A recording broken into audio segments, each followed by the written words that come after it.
چێکی دیکەیە لە گرفتەکانی بەردەم پرۆسەکە.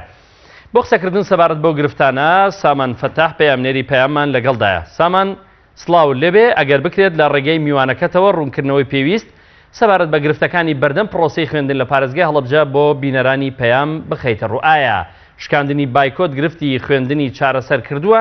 هەروەها ئەوەش لە میوانەکەت بپرسی ئایا مامۆستایان دەوام دەکەن لە ئێستادا؟ بەڵێ کاک بەختیار سڵاوتان لەبێ، سڵاو لە بینەرانی کەناڵی یاسمانی پەیام بێت. تەبیعی بەشی زۆری قوتابخانە و خوێندنگەکانی سنووری پارێزگای هەڵەبجە کراونەتەوە و دەوامی ئاساییان تێدایە.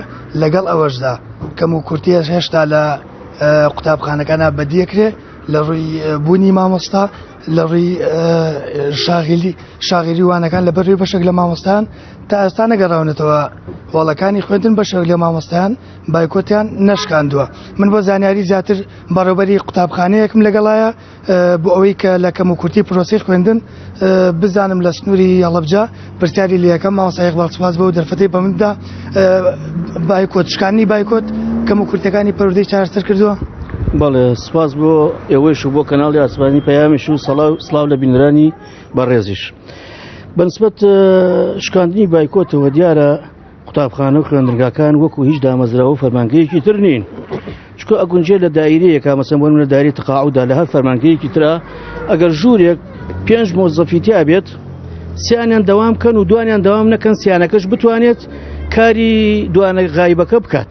بەڵام پرۆسی پەروەردە و فێرکردن وانە، چونکە لە کاتێکا کە مامۆسایەکی بیرکاریە عەرەبیە ئینگلیزیە هەر مامۆسای اختصاسێکی کە ئامادە نەبێت لەوانە کەسێکی تر ناتوانێت ئەو شوێنە پڕکاتەوە. ئەمە لەلایەک لەلایەکی تر کەمکردنەوەی بە شەوانەکان، یانی ئەگە بڵێ مەسەن ئۆفدان یارمەتی مامۆسا بێت و ئۆفی بۆ دانێت و ئەو جۆرەشتانە، ئەم وانانەکە هەن بە حیسێ.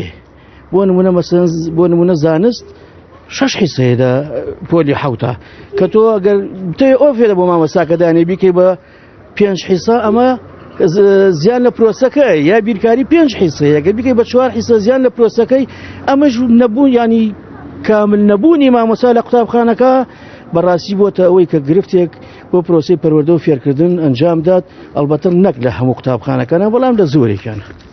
مامۆستایان فری ئاکەون لەوەی ئەو پرۆگرامی بۆی دیاریکراوە بە تەرتیبی بوترێتەوە یان ئەوەی کە ئەویش گرفتێکی ترە بۆیان دروستە بێت؟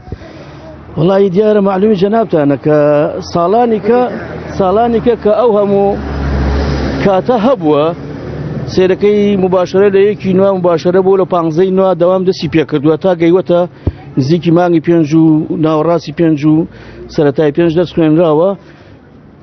ئەو منهەجە ڕەنگە لە 100% بە تەکمیلەی تەواو نەبوو بێت یاخود تەواو بوو بێت، بەڵام ئێستا ئەوە دەوام 3 مانگی ڕۆشتووە. لە کاتێکە ئەم هەموو کاتە لە دەوام ڕۆشت بێت، تەسەور ناکەم بە شێوەیەکی ڕێکوپێک و بە تەواوی بتوانێت ئەو منهەجە تەواو بکرێت. ئەگەر لەو سەریشە لە هاوینەوە بخرێتە سەری، ئێمە هەمومان نەزانین حاڵی هاوینی ئەم وڵاتی ئێمە چۆنە. جارنووسی پرۆسی خوێندن لە هەڵەبجە و لە سلێمانی بەڕای ئەوە چێ بێت لە ئیدارەکانی گەرمان و ڕاپەڕی؟ هیوادارم سەرکەوتوو بێت، بەڵام وازانم چۆن هەڵپڕوزاندنێکە. ینی ئەمە ئەگەر لە ئێسێشۆ یا لە مانگی 12 دەوام کرابێت، ئەمە ناتوانین بڵێن حەقی تەواومان داوە بۆ قوتابیانە، بەو پرۆگرامە، بەو منهەجە کە قوتابیەکانمان بە شێوەیەکی تێروتەسەر لەوانەکان گەیشت بن، مامۆستاکان توانی بێتیان ئەوەی کە ئەیڵێنەوە لێ رازی بن. هیوادارم وابێ بە زوان نییە بە تاکید، چونکە بە هەیما توانی بڵێن هەڵەپڕوزێت. بەشێکی زۆری مامۆستایان تا ئێستاش بایکۆتیان نشکاندوو نەگەڕاونەتەوە هەڵەکانی خوێندن. ئەوە گرفتی بۆ قوتابخانەکان بۆ بەڕێوەبەرەکان دروست نەکردو بۆی پرۆسەی خوێندن ئاسایی بێتەوە؟ چۆن دروستی نەکردو؟ دروستێکە، چونکە وەکو لە پێشە باسم کرد، پرۆسەی پەروەردە و فێرکردن وەکو هیچ فەرمانگەیەک وەکو هیچ دائیرەیەکی کەنیە، چونکە ئەگەر بگونجێ لە دائیرەیەکە یەکێک دەوام نەکاکی کە شوێنی بگرێتەوە، ئەمە لە قوتابخانەکانە قابلی قبوڵ نییە، چونکە ناکرێ مامۆستای شوێنی مامۆستایەکی کە بگرێتەوە، چونکە هەر کەسە ئیختیساس و تایبەتمەندیەتی خۆی هەیە. ئەو کۆمەڵە مامۆستا زۆریش کە دەوام نەکەن بە تاکید دەبێتە ئەرقەلەیەک لە ڕێگەی پرۆسی خوێندنە. جارنووسی خوێندن چی لێت لە هەڵەبجە؟